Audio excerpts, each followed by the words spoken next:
for you, Gbande. I knew him from back when he was regional secretary for the bigger Volta region then. That included the Uti region at the time, right? Yes. Yeah. So that's how far back I've been speaking to this man.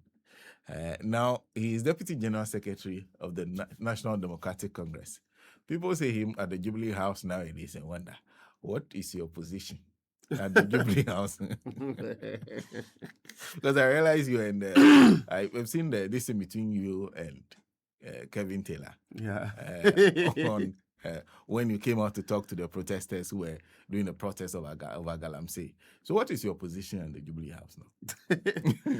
Good morning, Sarah, and good morning to cherished listeners and party members.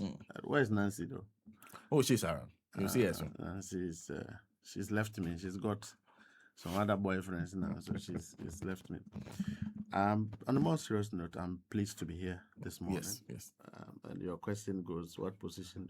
I'm a deputy director of operations at the Presidency. Deputy Director of Operations at the Presidency. Okay. In short, Jubilee House watchman. Oh, that's what you call it. I'm the deputy chief watchman of the Jubilee House. Because I was coming to say that there are many watchmen at the Jubilee House. I don't see you. So that's what I do there, among other responsibilities. Oh, that's great. Why didn't you go? Because I realized that most of the people you were in the executive with, those who took positions are either CEO of something or deputy minister. Why, you were never offered? I think that where I am is a very big post. I'm in charge. Before you come to the Jubilee House, you must see my subordinates before you come. Yeah. Okay. So I determine whether you come in or not. Oh. And for me, it's a big honor that the president have done all of us. Okay. Obviously, he could not have given everybody what you want. Okay. But what he tried to do is to create a novelty.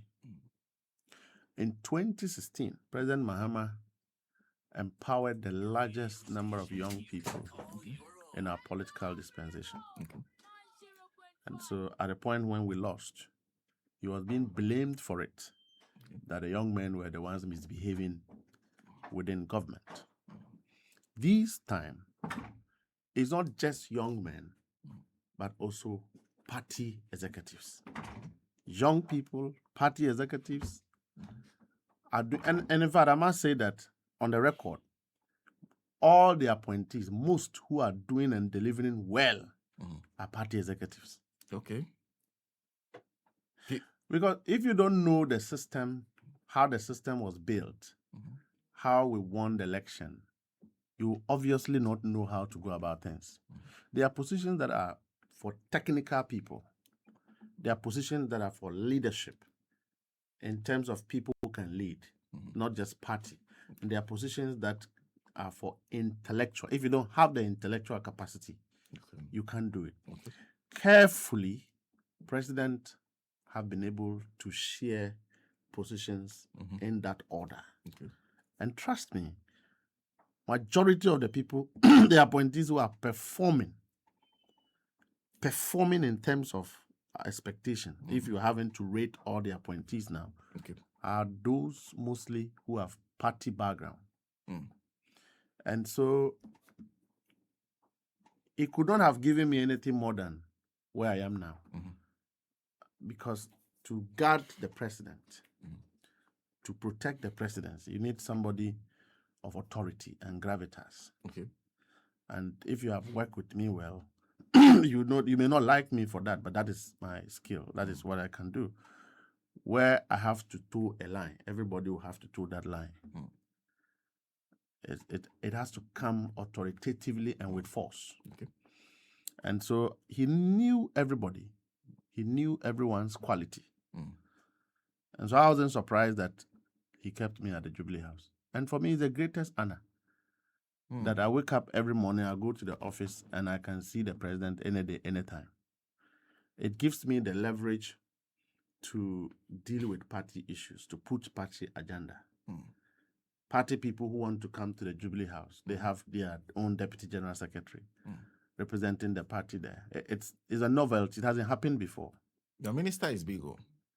My brother, but the minister comes to the Jubilee House. You see, the minister will come to the Jubilee House. I don't think that I wouldn't have been offered a ministerial role if I wanted. But I believe that for me, you needed to be at a place where you can continue to interface the party operations and also helping with government operations. If you know, my passion about President Mahama is not one of a political relationship.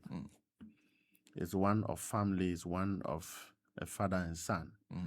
I don't ask permission from him when I do certain things. And he knows that when I'm acting somewhere, I'm doing it in good faith. I may be wrong. He knows that I'm doing it in good faith, including even my boss, Fifi Kote. I don't ask permission from him when I'm working. I don't go back to consult him on anything, many things.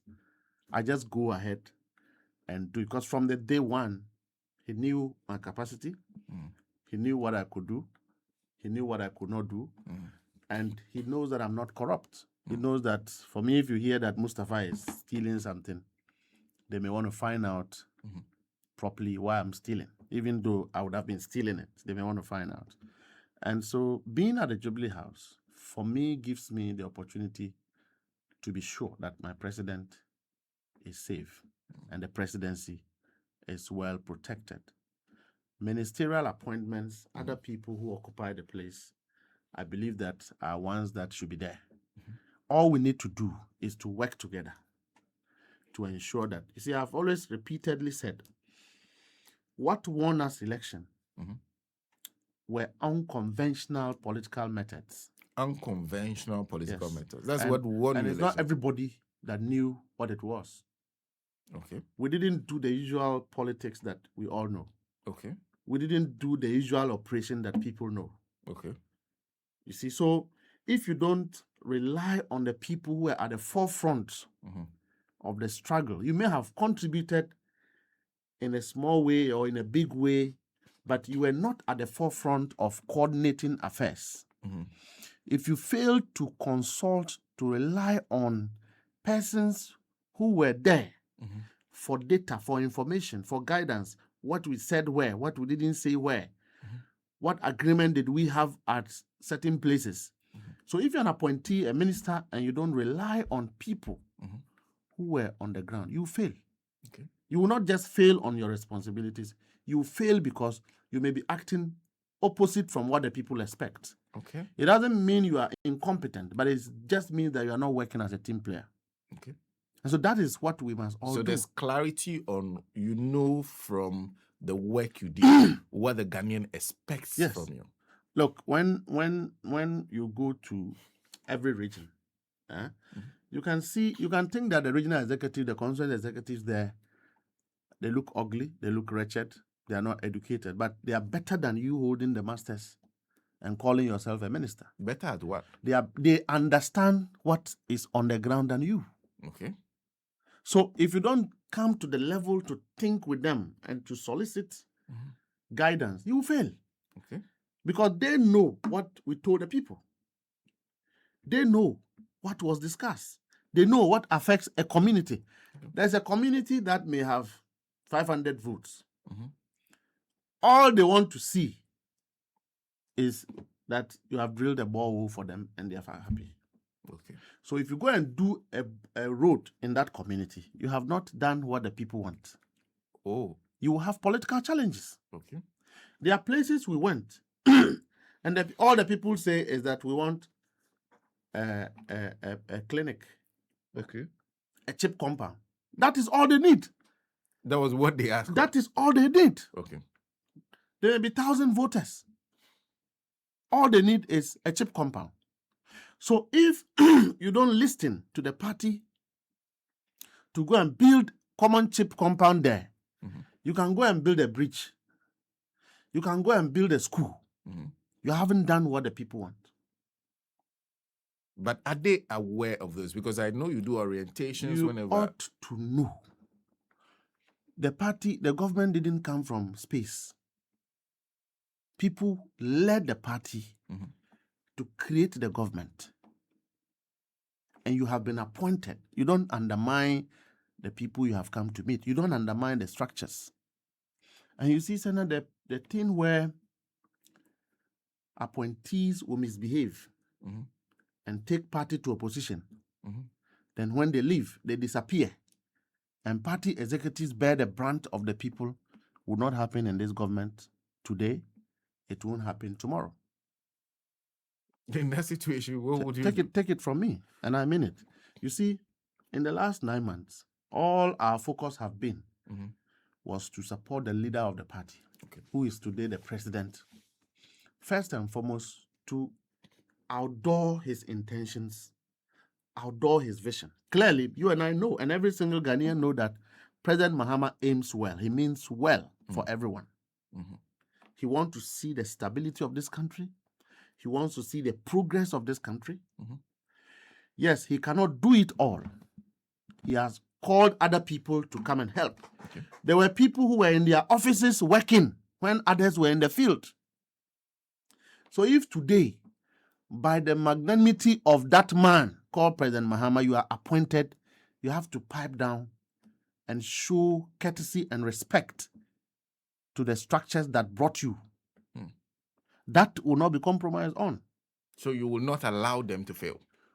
Nobody is going to fail. If you want to fail, you'll be removed. I have personally started calling for an early reshuffle.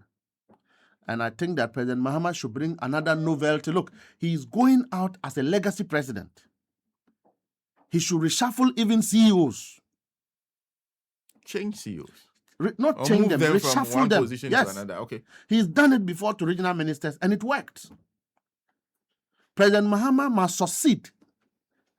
He has to succeed. And he will succeed. It doesn't matter what it is. So if you stand in his way, he's watching everybody.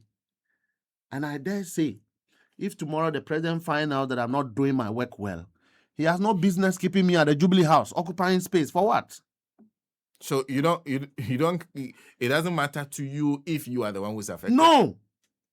I don't care. So when I wake up every day, I do my work diligently and I walk away. I don't please people. I don't dance to people's emotions. I've never. Those who work with me will tell, I don't speak to please you, to make you happy. No, that's not how to love people. That's not how to help people. Tell the truth to the people. And for me, truth is important to me than anything. That is what has kept me. I do not have a godfather who will bury all my inefficiencies and my weaknesses and whitewash me and give me a plate. But my diligence, my forthrightness, my hard work is what brought me here. I wasn't appointed because I'm loved by President Mahama more than others. I was appointed because probably he saw that I'm a hardworking young man. Nobody has been a deputy in charge of operations of the party and a deputy in charge of operations of the government, the seat of God. It has never happened before. So I don't allow that to enter my head and begin to feel superior and misbehave with it. If I do that, I don't have business being at the Jubilee House. Well, a few things. First, I wonder what the thinking was, because you are still Deputy General Secretary, performing your roles actively. I realized that your National Youth Organizer is a minister, Sami Jemfi, who became one of the powerhouses of communication on your front, is not at the gold board. Everybody is holding on to their position. Competence. Competence. Because I'm wondering, because now they are not in a position to actively they are do their in job. They are in the position to deliver the mandate of the leader of the party. That's why you've kept them at their... Let me tell you, take most of the appointees, the young appointees. Logas, CEO for DVL. He's one of the best CEOs. You don't know that? He's one of the best performing CEOs. Focus on doing what the party wants and what the president actually wants. I've seen visible transformation of DVLA. He is a party vice chairman, constituency. So those who think that the people who say that the party office are some daft and some devils, they haven't gone to school, they have to review their notes. Take Malik Basintali. YEA was an institution before I was born, or probably in politics. It was run as if it was not an entity. Today, see the vibrancy, see the transformation. Malik Basintali's praise is as though it's an employment ministry at all front. Malik is the youngest national executive officer, first timer from Northern Region as a communication officer, straight to national as deputy communication officer, one term. Look at him. Would you have bypassed him to give a position to somebody who could not deliver? Sami Jemfi, communication officer, 2 terms. He's in his 2nd term now. Nobody have done reformative political party communication than Sami Jemfi. Take the last 20 years. All political parties. Young man, very young. He set up Gold Board within 3 months. President Akufo-Addo's regime, they wanted to do gold for oil. They battled with it. Old men, educated men, they couldn't do it. Young Sami Jemfi transformed PPMC into Gold Board within a shortest possible time. All right? So if you take the totality of the number of executives who have been put in government, they have not been put there because they are party executives for its sake. These are competent guys. I understand. Have you read my profile before? No, I understand that. What I'm asking is, why are you holding on to the position of Deputy General Secretary whilst you move on to another job that requires your full attention? President Mahama was satisfying loyalty, competence, and ability to deliver. He was looking for those caliber of people. And he believed that in trying to establish a government, he wouldn't leave party out. Imagine if today a government was set up without national officers, how would it be? The expectations are very high. I went to my brother Eduji Tamaklo's office once, and I'll never go there again. In fact, I'll never ask him for any favor. You know why? I pitied him. The number of party people who go there. You know why?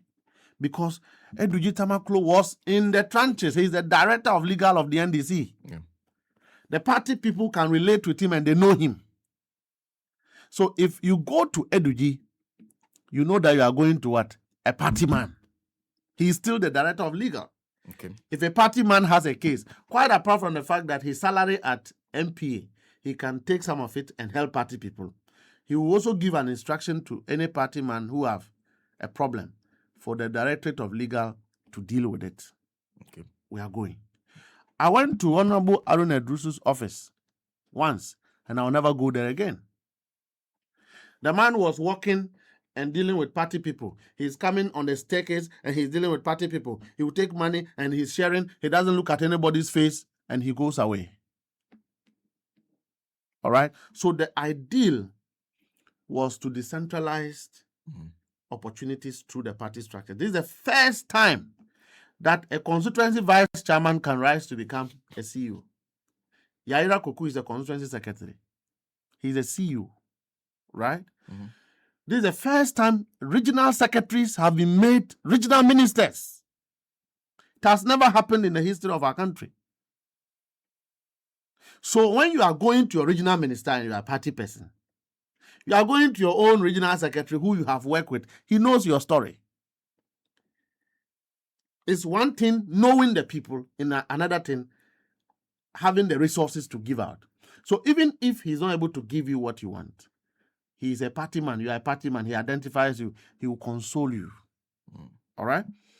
This is the first time, if you go to the communications unit, most of our communication officers have been made communication officers of various entities. So when you go there and you are not able to see the CEO because he's a new person, all right? Take Gapua, for example. The Director General there is an Army General. Yeah. The communication officer there is constituency secretary for constituency communication officer for Eutu Senya. Dela. So if you are a party person and you go there and you can't find anybody, you go to Dela's office and you tell him your problems. Reaching the CEO will not be difficult. Okay. All right. So these people also are party officers. So if today you have, yesterday you didn't have a car to work, today president has blessed you with a little appointment. You are making salary, you have allowance, you are able to buy your car, right? If you are going to do party work on Saturdays, you now have money to buy your own fuel. Do you understand? There's no pressure from anywhere. So the party can be strengthened. The government is going well. It's a novelty. And I say this to my colleague young men, that President Mahama owed to the generation, okay, to be vindicated that his intention to appoint young people into his government was a good thing. Okay. And we don't have to fail him. I think that some of us are too much in a hurry. Okay. The suspicion among colleagues is needless. We can actually come together whilst we don't agree on one thing, but agree commonly on others and deliver. When the young people of this party decided that we would win election, we didn't wait for our fathers and our leaders. We were on the field. Young people were on the field. They didn't have certificates. They didn't need certificate to work. That case in our party where there was this mentality that if you didn't have a certificate, you can't be employed or you can't be given opportunity in the NDC. We've gone to the branches and we've whitewashed their brains off that mentality. So if you are a CEO and you are sitting there and talking about certificate, and you are breeding disenchantments within the party, your days are numbered. But you need to have that, the basic qualification to be able to do the job. It's not every office you need qualification. It is not every office. There are institutions where the kind of capacity they want is to be able to deliver on the field. You are trained when you are employed. So if you are sitting there and talking about certificate, President Mahama didn't look at your certificate. He looks at your competency in totality. Okay. You are not serving the interests of the president when you are doing that. Because you see, the president's motive was to help build the party as a legacy, build the country as a legacy. So using the party structures to build the country. He is a leader of the party. So the president himself is holding two positions. You don't know. He is a constitutional leader of the NDC and the president of Ghana, just as I am a deputy director of operation and also a deputy general secretary. And so, concurrently, we build a nation, but we must build a party. So party executives must focus on building the party, whilst other appointees focus on building the country. You see, where everybody thinks that President Mahama can employ everybody the same day, it's not going to be possible. Because that was what I was coming to ask you. Sana, you are those sitting who here. feel you have virtually abandoned them. You are moved into sitting here, government. all right? If President Mahama have appointed a minister of communication, his business with you have moved to the communication minister or the minister in charge of information. It is his duty to look out for you and take care of you, relate with you in a manner that President Mahama would have done. If President Mahama have appointed a minister of education, if you are a student, you are a teacher, your business with President Mahama is given to the minister for education. If the minister of education failed to reach out to you, it is the minister that is failing the president. It is not everybody that will receive green letter. Some would have to receive green letters. Others will have to receive white letters. Because it is only the president who can give green letter. So when you have become an appointee of the president, in the mind of the president, he would have loved to say thank you to party people. Why would you prioritize a repented traitor from the MPP and leave your own party people who may give you a problem? in that same nature, they worked for you to become an appointee. And you think that somebody who was with government, President Nanado's government, either a director or something, who have joined forces with them to fleece this country, to steal and destroy it, you prioritize that person in your office as against moving him and creating an opportunity for your party people to strengthen your party. You yourself, you are becoming a traitor. And over time, your time will expire from that office. But there are structures that are supposed to work in the public office you've inherited. There's a civil service structure, there's a public service structure. That must be followed. If you take an institution where there was corruption, and you know the corrupt, we are not discussing corruption, I won't go there today. If you go to that ministry or institution where there was corruption, that you are accusing the CEO of stealing money, you think you maintaining the finance director makes you clean? Maintaining people who did the procurement, overpriced items, you think that will let you succeed?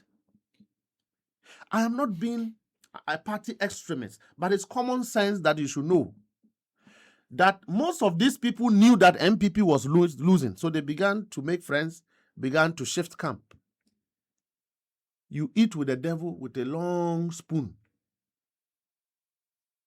And then some of them say, oh, I have donated money to your party. Money alone is not what makes relationship. Chief, there are places you go, and I feel sad for the ministers there because over time, they will be set up. Because you went there as a minister, as a CEO, as a director general, and you are already befriending or you are dealing with the people who dealt with the other regime to perpetuate crimes. And here we are. President Mahama's mindset is that we must do everything opposite Nanado have done in this country. We would have been on the right path. If you're an appointee in an area where an appointee of President Nanado was arrogant, just be humble. You don't need to do anything much. Just humility is enough. If you go to a place where they were stealing money, just try and be moderate. We are okay. Because MPP's 8 years is not a standard of good governance. Okay. They are everything a measure of political fraudsters and syndicate of thieves who never had the nation at heart. Now, if most of our appointees were listening to us, we will not be having these difficulties we're having in a few weeks now. And I'm happy that these things are coming out. Look, we all agreed that if you are a minister and a CEO and you go to an institution, disclose to the public the state of affairs that you have come to meet. That was what every CEO was supposed to do. Yes, that was what we agreed to the people of Ghana. CEO, minister. If you are CEO and a minister, do a press conference, disclose state of affairs to the people of Ghana what you have gone to meet. Review all procurements that have occurred. If water is sold 1 cedi and they procure water at 5 cedis, tell the people of Ghana. You wouldn't have Nanado to go to Kumasi and say that what he has done and what President Kufuor have done will be a basis for them to come to power. Such a shameless statement. Such a shameless. President Akufo-Addo should be worried if he walks to public. People will not say it to him, but they don't like him. There's nothing President Akufo-Addo have done in this country that Ghanaians are proud of. Nothing. Because we have failed to expose them, they have the effrontery to think that they are comfortable, to begin to think they will attack this government. A government of 8 years, because our appointees, and if they don't do it, we ourselves will do it at party executives. Because we know, we have records of the scandals. You are a minister, you are a CEO. It is your duty to be transparent. President Mahama preached transparency. What do you think he was talking about? You go and stand at the accountability series, the one they do at the Jubilee. What's the name? Meet the one Felix has just brought, the ministers going there. Yes, it has to do with that the government accountability. So if you go and stand there and you are talking about what we are doing the last 8 years, you haven't done nothing. What was the state of affairs in your ministry and in your agency when you came? It is our duty to report to the people of Ghana. If we did that, today the MPP people will be begging the people of Ghana. You have Aduchum saying that he disassociates himself from Baumia's apology. If we are all aware of what Aduchum and Apo put together did at the Ministry of Education, some of them will not pick presidential nomination forms of the MPP. Because we have failed to do that. Let me talk about Galamsey. Look, there was a forum that we organized, and Dr. Mani, may his soul rest in peace. His ghost will bear me witness. The number of times I have fought our own ministers to tell them we are on the wrong path. Because you see, this Galamsey fight must not go down without people going to jail. So if you are NDC member, I have issued a memo with the authorization of the General Secretary to all our party people to say the party will not stand by you if you are doing small-scale mining and not doing it in accordance with law. So if you have a problem in terms of documentation, the party is there to assist you to regularize your documentation. Beyond that, if you decide to go and destroy water bodies, you have to be dealt with by law. The party will not cover you. We did a forum. The Minister of Interior was there. The Minister of Defense was there. It was only Mutala who wasn't there. He was in Saudi. The Minister for Lands and Natural Resources, he actually paid for everything. Because we wanted to whip our party first of all into line.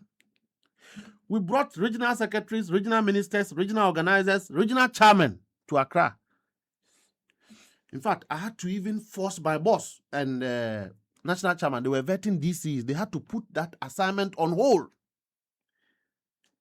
I had to go to local government institute to go and ensure that they agreed that they were going to be there. We came and we discussed how to tackle the Galamsey situation. The Minister for Interior was supposed to transfer all police commanders, police leadership in all the Galamsey mining areas. And then the IGP will send new people there who are unfamiliar faces. We needed to know who was mining where, so that the pits that they have created, if President Akufo-Addo gave you a permit to go and mine in a forest reserve, it was also incumbent on you to do reclamation and reforestation by law. If you didn't do it, you are as good as a man who have gone to steal a goat. You should be in court. Now, after we have done that, the National Security Coordinator was supposed to liaise with the police so that we send people to do investigation on all the destruction that have happened.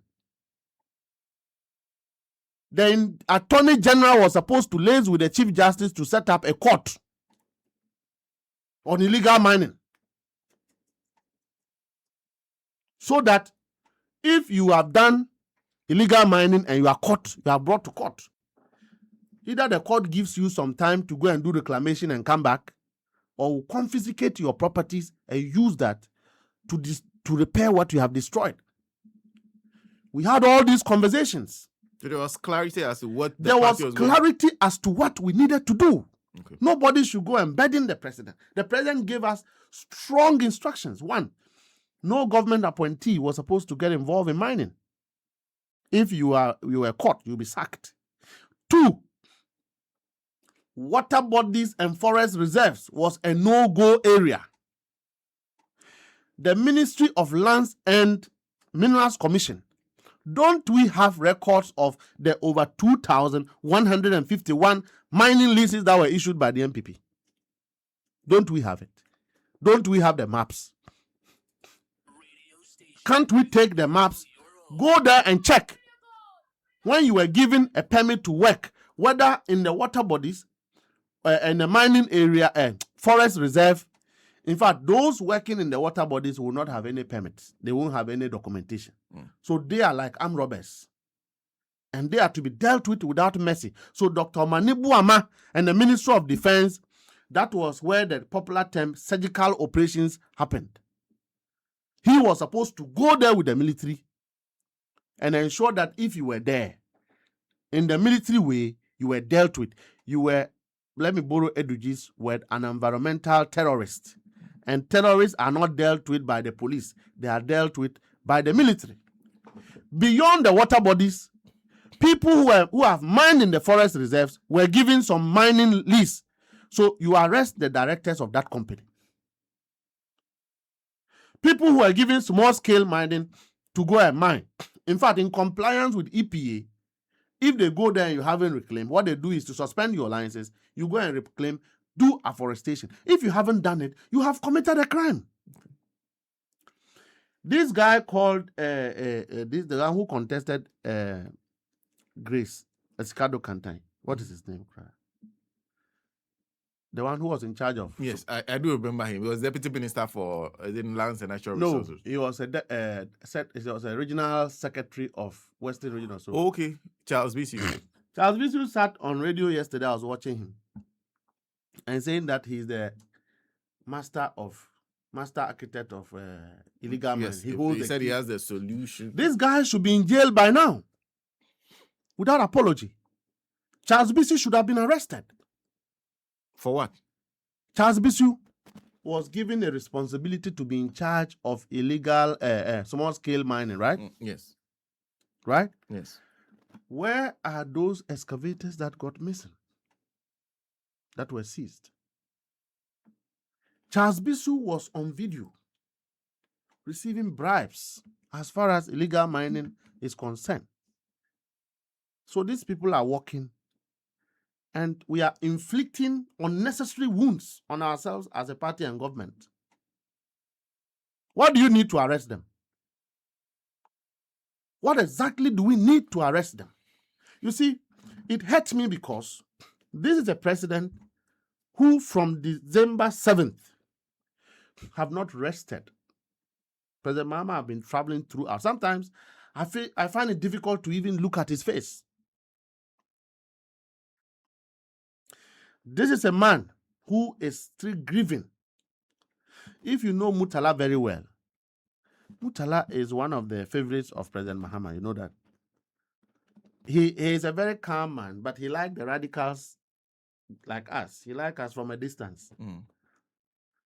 Omani Buama was President Mahama's darling boy. Alhaji Limuna is President Mahama's brother. One day, all these young men have disappeared. The man undergoes 2-3 days of mourning, join the burial service, we buried. He continues to work. Nobody is compassionate enough to think that we shouldn't allow any pressure on the president. And you are ministers and CEOs. Why did we need? So the difficulty we had was duplication of teams. Everybody gets up. They are going to the mining area to arrest excavators. When you arrest excavators at Tema Port, you haven't stopped illegal mining. You haven't stopped illegal mining. You are just collapsing some business. The real perpetrators of illegal mining, they are still alive. In the last 8 years, they've been in existence. They've done it. Go to President Nanado's hometown. The president whose fence wall, behind his fence wall, they were doing Galamsey, is talking about Galamsey today.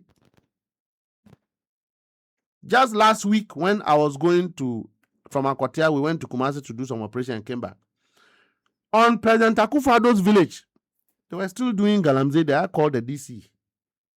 Go there and check the pits behind his village that were dug in the last 8 years. These people have the effrontery to be talking about illegal mining, and you have this young man who have chopped their communication money. My brother, the Miracles. You're not a member of the party. He has chopped. Miracles going to fetch water to come and say that we, the NDC and government, are the ones who have destroyed the water bodies that were destroyed in the last 8 years. You know why? Because we have failed to take them on. You think that is the problem now? If 1,000 people within the industry, including Mrekuduka, were facing jail term by now, MPP will be quiet. MPP will be quiet. But should there not be grounds for taking them on? I said that if you have done illegal mining, it's a criminal offense.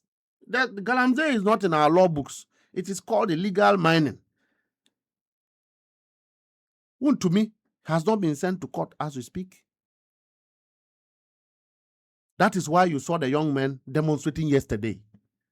Our government is not a church room. It's a government. We must not allow the noise to scare us from taking them on. We have to deal with these people. Do you say these things to your fellow appointees? Everywhere. That's why some of them fight me. Everywhere. When you meet them face everywhere. So if any appointee tells you they are fighting with me, it's because I have told them that you are wrong. And that is what President Mahama kept me there to do. Maybe tomorrow he will remove me. But in the meantime, I tell them to their faces that you are not serving the president's interest. You are deviating from our path. If by this time people were hauled to court, the Chief Justice is talking about Galamsey, he should set up the court. We should not only demobilize red spots of illegal mining. That one can be dealt with by the military, and they are doing well. We've streamlined the teams. Now we have NIMOS. Okay. And I'm watching.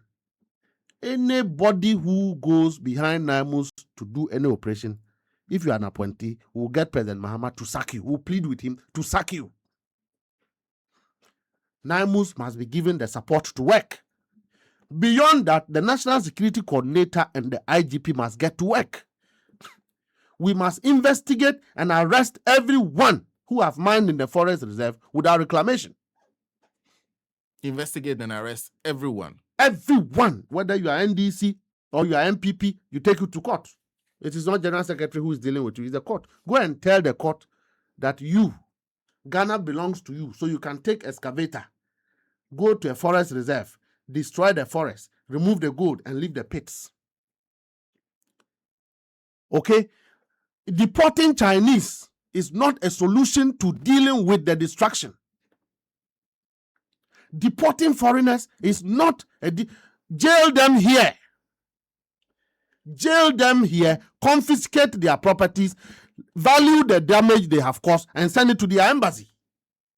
Can you go to China and do that? We must get serious. Let's put President Mahama out of this. This is a problem of appointees, ministers. And they must get to work. This is not what we told the people. Well, I think that's 39 minutes past 9. We need to take a break. When we come back, there's one other issue I raised with him. Then we'll bring this interview to a close.